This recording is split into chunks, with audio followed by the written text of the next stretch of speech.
மிகுந்த பரபரப்பாக போய்கொண்டிருக்கிற தமிழ்நாட்டு தேர்தல் நிலவரத்துல விஜயனுடைய பதவியேற்பு தொடர்பில் ஆளுநர்கிட்ட இருந்து இறுதி முடிவுகள் வெளியாகிருக்குது. இன்றைக்கு வியாழக்கிழமை 7ஆம் தேதி தமிழகத்தினுடைய புதிய முதல்வராக விஜய் அவர்கள் பதவியேற்பார் என்று சொல்லப்பட்டு அதற்கான சகல ஏற்பாடுகளும் நேரு உள்விளையாட்டரங்கத்தில் நடைபெற்றுக் கொண்டிருக்கிறது. இப்படி இருக்க நேற்று மாலை மதியத்தில இருந்து இன்றைக்கு விஜய் பதவியேற்கிறதுல சிக்கல்கள் இருக்கிறது. அதாவது ஆளுநர்கிட்ட இருந்து இன்னும் அதற்கான அழைப்பு வரையில்லை என்று சொல்லி சகல ஊடகங்களிலுமே சகல சமூக வலைத்தளங்களிலுமே காரசாரமான பேச்சுக்கள் இடம்பெற்றது. இதுல ஒரு கட்டத்துக்கு மீறி போய் மெரினா கடற்கரையில ஜல்லிக்கட்டை மிஞ்சின ஒரு போராட்டம் இடம்பெறும் என்று சொல்லி இந்திய உளவுத்துறையால போலீஸ் தரப்புக்கு எச்சரிக்கப்பட்டு அதற்காக மெரினா கடற்கரையில ஆயிரக்கணக்கில் போலீசாரும் குவிக்கப்பட்டிருந்தவர்கள். இந்த விடயத்தை பல இந்திய ஊடகங்கள் தலைப்புச் செய்தியாகவே மாற்றியிருந்தது. இப்படி இருக்க இன்றைக்கு என்ன நடந்திருக்குது என்று சொன்னா, ஆளுநர் ராஜேந்திர அல்ஹேரிட்ட இருந்து காலை 9:10 மணி அளவில் விஜய்க்கான அழைப்பு வந்திருந்தது. இதையடுத்து அவரை சந்திக்கிறதுக்காக முழுமையான தாவேகா குழுமம் போயிருந்தது. ஆனா வழமை போல இந்த பயணம் இடம்பெறல. விஜய்க்கான பாதுகாப்பு வாகனங்கள் நீக்கப்பட்டிருந்தது. அதை விட ஆளுநர் அலுவலகத்துக்கு வெறுமனவே விஜய் மட்டும்தான் அனுமதிக்கப்பட்டிருக்கிறார்களே தவிர அந்த தாவேகா கழகத்தினுடைய முக்கியமான பொறுப்பாளர்கள் எல்லாமே இடைமறிக்கப்பட்டிருக்கிறார்கள். விஜயினுடைய வாகனத்துக்கு அடுத்ததாக சென்றிருக்கக்கூடிய ஆதவ் அர்ஜுனா அவருடைய வாகனமும் இடைமறிக்கப்பட்டிருக்கிறது. வழமைக்கு மாறான இந்த சந்திப்பில் விஜயிட்ட இருந்து பலதரப்பட்ட கோரிக்கைகள் முன்வைக்கப்பட்டிருக்கிறது. இருந்தாலும் அதற்கு முழுமையான மறுப்பை இந்த ஆளுநர் ராஜேந்திர அல்வேர் தெரிவித்திருக்கிறார். அதாவது இந்த 118 பெரும்பான்மை என்றது ஆட்சி அமைக்கிறதுக்கு முக்கியம். இதால நீங்கள் மீள 118 ஆசனத்தோட திரும்பி வாருங்கள் என்று சொல்லி ஆளுநர் விஜயை திருப்பி அனுப்பினதாக இந்திய ஊடகங்கள் செய்தி வெளியிட்டிருக்கிறது. இது தொடர்பில் விஜய் தரப்பிட்ட இருந்து இப்ப என்ன சொல்லப்பட்டிருக்குதுன்னு சொன்னா, நாங்கள் இதற்கு முன்னுக்கு 112 ஆசனங்களை காண்பித்திருக்கிறோம். அதாவது விஜயினுடைய தாவேகா கட்சிக்கு கிடைத்திருக்கக்கூடிய பெரும்பான்மை ஆசனங்கள், அதே நேரம் காங்கிரஸ் கட்சியினுடைய கூட்டணியை சேர்த்து மொத்தமாக நாங்கள் 112 ஆசனங்களை காண்பித்திருக்கிறோம். இருந்தாலும் உங்களுக்கு பதவியேற்கிறதுக்கு அனுமதிகள் வழங்கப்படல. இப்படி இருக்க உச்ச நீதிமன்றத்தை விஜயினுடைய தாவேகா கட்சி நாட போகிறதாக இன்றைக்கு ஒரு உறுதியான முடிவு எடுக்கப்பட்டிருக்கிறது. எப்படி என்று சொன்னா, இதற்கு முன்னர் கர்நாடகா மாநிலத்தில் இதே போல ஒரு முதலமைச்சர் தேர்தலில் ஆளுநர்கிட்ட இருந்து அனுமதிகள் கிடைக்கப்பெறாத பட்சத்தில், அதாவது இதே போல அந்த முதலமைச்சருக்கு ஆசனங்கள் காணாம இருந்ததாகவும் அதால ஆளுநர் பதவியேற்கிறதுக்கு அனுமதி மறுக்கப்பட்ட நிலையில அவர்கள் உச்ச நீதிமன்றம் சென்று அங்க தங்களுக்கான சாதகமான தீர்ப்பை பெற்றுக் கொடுத்திருக்கிறார்கள். அங்க அந்த நீதிமன்றம் என்ன தீர்ப்பு கொடுத்திருக்குது என்று சொன்னா, ஒரு காலம் இந்த பதவி ஏற்கிறத ஆளுநர் தடுக்க முடியாது. பெரும்பான்மை நிரூபிக்க வேண்டிய இடம் சட்டசபை தானே தவிர ஆளுநருடைய அலுவலகமோ இல்ல ஆளுநர் தானோ கிடையாது. இதால் ஆளுநருக்கு இந்த பதவியேற்பை தடுக்கிறதுக்கு அதிகாரம் இல்லை என்று சொல்லி கர்நாடக தேர்தல் விவகாரங்கள்ல உச்ச நீதிமன்றம் தீர்ப்பளிச்சிருக்குது. ஆக அதே போல அந்த வழக்க முன்னுதாரணமாக கொண்டு இப்ப விஜயனுடைய கட்சியும் உச்ச நீதிமன்றத்துக்கு செல்ல போகிறதாக சொல்லப்பட்டிருக்குது. இருந்தாலும் இதற்கு பின்னணியில முழுமையாக பிஜேபி இருக்குது. அதை விட திமுக அதிமுக சேரப்போகுது, இவர்கள் இருவரும் இணைந்து ஆட்சி அமைக்க போகிறார்கள் என்று சொல்லி நேற்று இரவுல இருந்து பலதரப்பட்ட கருத்துக்கள் வெளியாகி கொண்டிருந்தது.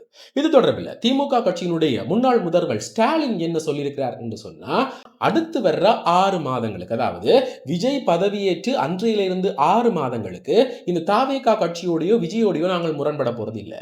அவருக்கான சுதந்திரமான ஆட்சியை வழங்குறதுக்கு நாங்கள் அனுமதிக்க போறோம்.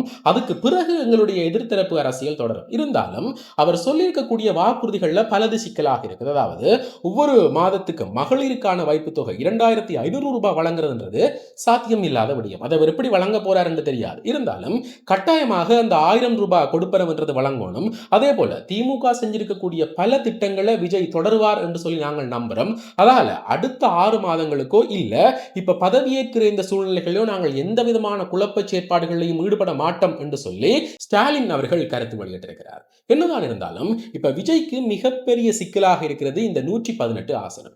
இதை பெற்றுக்கொள்றதுக்கு பலதரப்பட்ட பேச்சுவார்த்தைகள் இடம்பெற்றிருக்குது.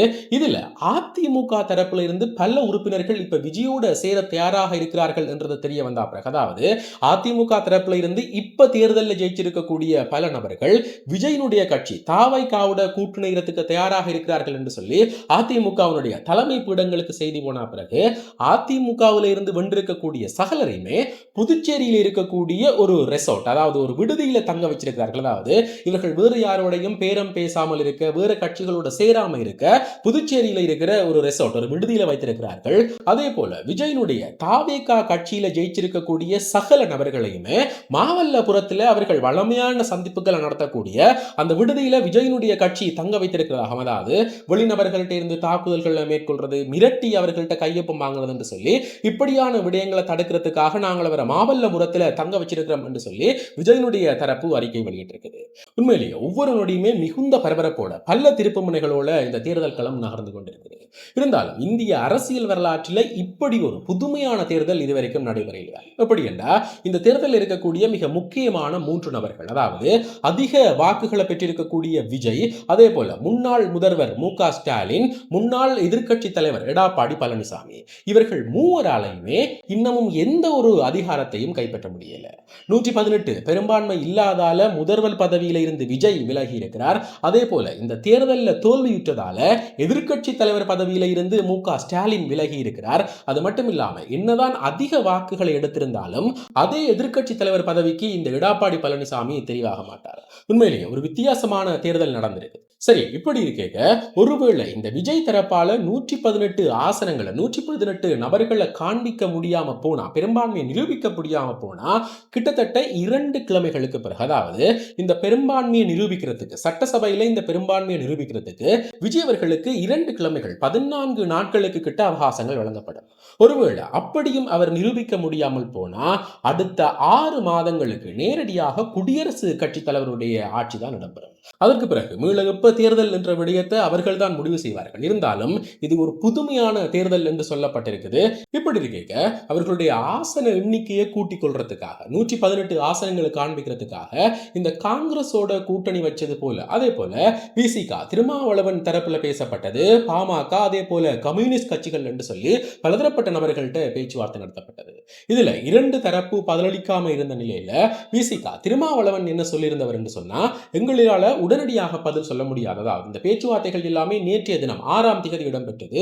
எங்களால் உடனடியாக பதில் சொல்ல முடியாது. இருந்தாலும் வருகிற 8ஆம் தேதி நாளைய தினம் இது தொடர்பில் நாங்கள் கலந்துரையாடுவோம், உங்களுடைய உயர்மட்ட தலைமைகளோட கதைச்சு போட்டு இது தொடர்பில் நாங்கள் உங்களுக்கு முடிவு சொல்லுவோம் என்று சொல்லி திருமாவளவன் நேரடியாக ஒரு பத்திரிகையாளர் சந்திப்பில் வைத்தே சொல்லியிருந்தவர்.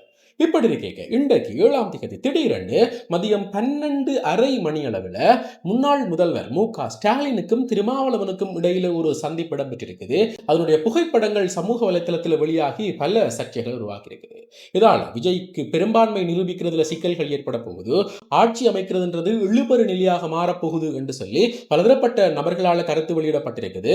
அது எல்லாத்தையுமே மேற்கோள் காட்டிக்கொண்டு இன்றைக்கு பல இடங்கள்ல சின்ன சின்ன போராட்டங்கள் ஆரம்பிக்கப்பட்டிருக்கு. உதாரணமாக இவர் விஜய் ஆட்சி அமைக்க முடியாது, 118 ஆசனங்கள் கட்டாயம் வேணும் என்று சொல்லியிருக்கக்கூடிய ஆளுநர் அலுவலகத்துக்கு முன்னுக்கு தாவேகா தொண்டர்கள் இப்ப போராட்டத்தில் ஈடுபட தொடங்கி இருக்கிறார்கள்.